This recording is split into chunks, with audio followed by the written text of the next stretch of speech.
I don't feel like leaving office. I want to stage a coup. Is that immune? If it's an official act,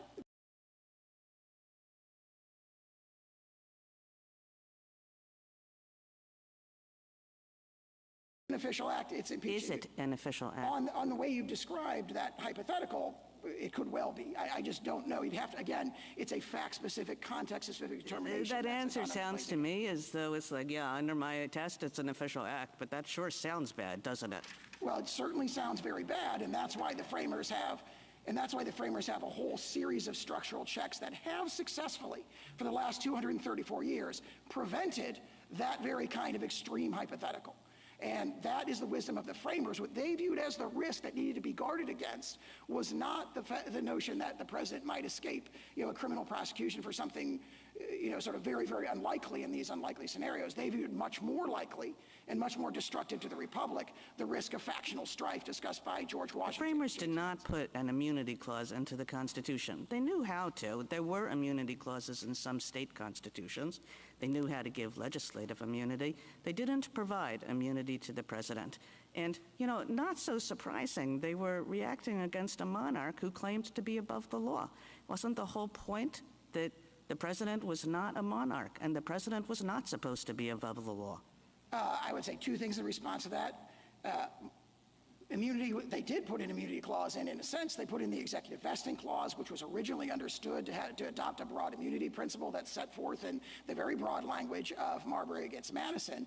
And also, they did discuss and consider what would be the checks on the presidency. And they did not say, we need to have criminal prosecution. Right there at the Constitutional Convention, Benjamin Franklin says, we don't have that. That's not an option. Everybody cried out against that as unconstitutional. The structural check we're adopting is impeachment. And they're very clear on that in pages 64 to 69 of the second volume of Farrand. Thank you. Justice Gorsuch? Just returning to the Chief Justice's hypothetical about the ambassador sale and bribery. Congress has a statute that specifically names the president and says he can be criminally prosecuted for bribery, presumably after he leaves office. Outside the core areas that Justice Kavanaugh was talking about, when Congress speaks clearly, couldn't a statute like that, Congress provide a statute like that would allow all manner of evidence to come in to prove the case? I think our position is that would have to be an unofficial act, purely private conduct for that prosecution to go forward.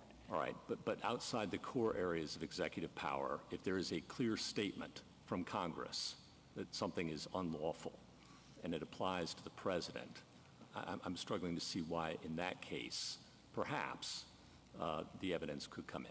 Yeah, the strongest possible case, in our view, is what you've described as kind of the core executive powers, the unrestrictable powers within the meaning of SELA law.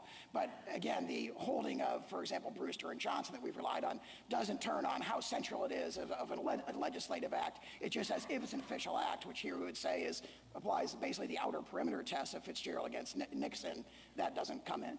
What would happen if presidents were under fear that their successors would criminally prosecute them for their acts in office, whether they're engaged in drone strike, all the hypotheticals? I'm not going to go through them. It seems to me like one of the incentives that might be created is for presidents to try to pardon themselves. Do you have any thoughts about that? That is, didn't think of that until Your Honor asked it. That is certainly one incentive that might be creative. What we think is most important. We've never answered whether a president can do that. Happily, it's never been presented to us. And if the doctrine of immunity remains in place, that's likely to remain the case for those very issues. As Fitzgerald, I think, very powerfully emphasized, the real concern here is there going to be bold and fearless action? Is the president going to have to make a controversial decision where his political opponents are going to come after him the minute he leaves office? Is that going to unduly deter? Is that going to dampen the ardor of that president to do what our constitutional structure demands of him or her, which is bold and fearless action in the face of controversy? And perhaps if he feels he has to, he'll pardon himself every 4 years from now on. But that, as the court pointed out, wouldn't provide the security because the legality of that is something that's never been addressed. Now, one of the checks and balances, in addition to impeachment that you've discussed, is subordinate liability. you don't contest that everybody following an unlawful order beneath the President of the United States can be immediately prosecuted, do you? I'm sorry, if the court is asking whether they If could the be... President gives an unlawful order, call in the troops, all the examples we've heard, every subordinate beneath him faces criminal prosecution, don't they? That is what Gouverneur Morris said explicitly at the Constitutional Convention, that his coadjutators could be prosecuted. There is an important caveat, because of course there would have to be a statute that would govern that for them to be prosecuted. Oh, we've got lots of statutes. The criminal law books are replete. But, I mean, do you agree, is that one check that's available?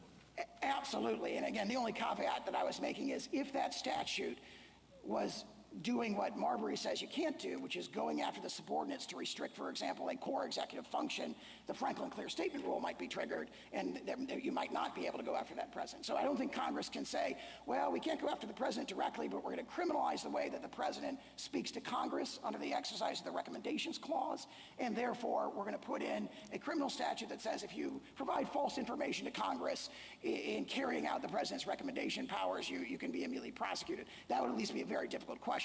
But the fundamental point of drawing that distinction between the president himself and his coadjutators, in the word of Gouverneur Morris of the Constitutional Convention, is an excellent distinction.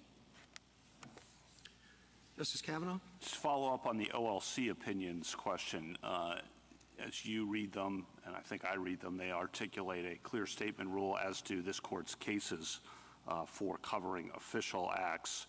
And your point, I think, but I just want to underscore this, is that none of the statutes alleged here or cited here have a clear statement covering the president, therefore meaning that the president can't be charged for any official acts under these statutes. That's absolutely correct. They're extended way beyond. I mean, now, that's separate from the question what's official versus what's personal, but for that bucket that is official, there's no clear statement, period. That's right. And as to purely private conduct, we don't think that clear statement rule would be invoked. But as to official acts, these statutes, the ones charged in the indictment, are just way far afield from purporting to criminalize in clear terms the president's official acts. And then, just to clarify this, the president's not above the law, the president's not a king.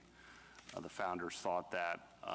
I think your point in response to that is the president is subject to prosecution for all personal acts, just like every other American for personal acts. The question is acts taken in an official capacity. That's correct. And even those, of course, if there was an impeachment and conviction, could be prosecuted on our view. And we'd emphasize the whole series of structural checks in addition to that, which deter those and have successfully deterred presidential misfeasance for 234 years. Then on the source of immunity, it's not explicit in the Constitution, but also executive privilege is not explicit in the Constitution, yet in United States versus Nixon, the court unanimously said that the Article II executive power in the Constitution encompassed executive privilege, and the same principle presumably would apply to executive immunity being encompassed within that executive power as historically understood. That's absolutely correct, and there's a very telling passage in Free Enterprise Fund where this court talked about how there's a letter from James Madison to Thomas Jefferson at the time of the founding where Madison said, hey, as to the removal power, they did not expressly take this away, so the 1789 Congress understood that it was left in place. So if the original understanding of the Executive Vesting Clause is broad enough to encompass that, it would have to be expressly taken away, which is the opposite of the presumption that they're advancing here. And then lastly, I think you've acknowledged in response to others' questions that some of the acts in the indictment are private, and your view is that some are official. Is it your position then that that analysis of which is which should be undertaken in the first instance by the D.C. Circuit or the district court? Most likely the district court under the logic of Anderson. Thank you. Justice Barrett? So, Mr. Sauer, you've argued that the impeachment clause suggests or requires impeachment to be a gateway to criminal prosecution, right? Yes, I think that's the plain meaning of that second phrase in the clause. Okay, so there are many other people who are subject to impeachment, including the 9 sitting on this bench. And I don't think anyone has ever suggested that impeachment would have to be the gateway to criminal prosecution for any of the many other officers subject to impeachment. So why is the president different when the impeachment clause doesn't say so? Someone very important has made the opposite suggestion as to the president himself, which is Solicitor General Bork, which is reaffirmed in the OLC opinions on this, where Solicitor General Bork in 1973, as to the issue of the vice president, reviewed the historical materials, and he said the sequence is mandatory only as to the president. That is DOJ's view of the original understanding of the impeachment judgment clause, which is exactly our position. The sequence is mandatory only as to the president.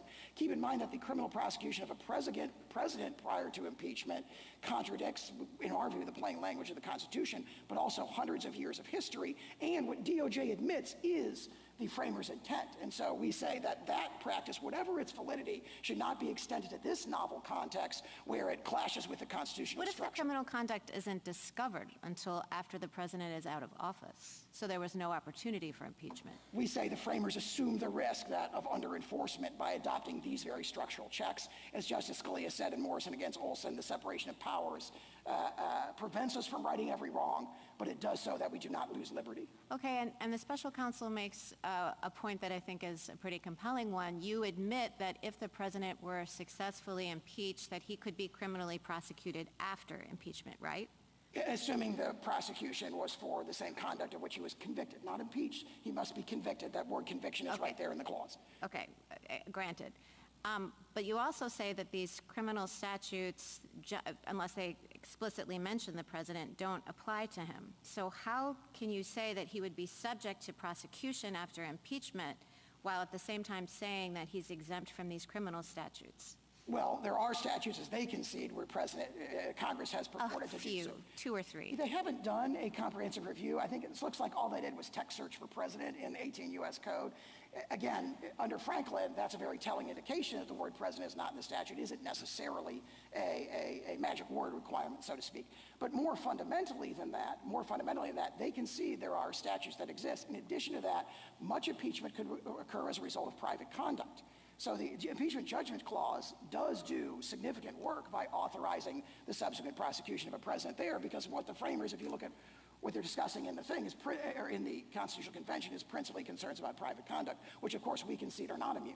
Okay, so just to pick up Justice Kagan's example of a president who orders a coup, let's imagine that he is impeached and convicted for ordering that coup, and let's just accept for the sake of argument your position that that was official conduct. You're saying that he couldn't be prosecuted for that even after conviction in an impeachment proceeding if there was not a statute that expressly referenced the president and made it criminal for the president. There would have to be a statute that made a clear statement that Congress purported to regulate the president's conduct. Okay, thank you. Justice Jackson? So I think I now understand better your position. In your discussions with Justice Kavanaugh, it became clear that you are saying that for the private acts of a president, there's no immunity, but for the official acts of the president, there is immunity. Is that your position? I agree with that. All right.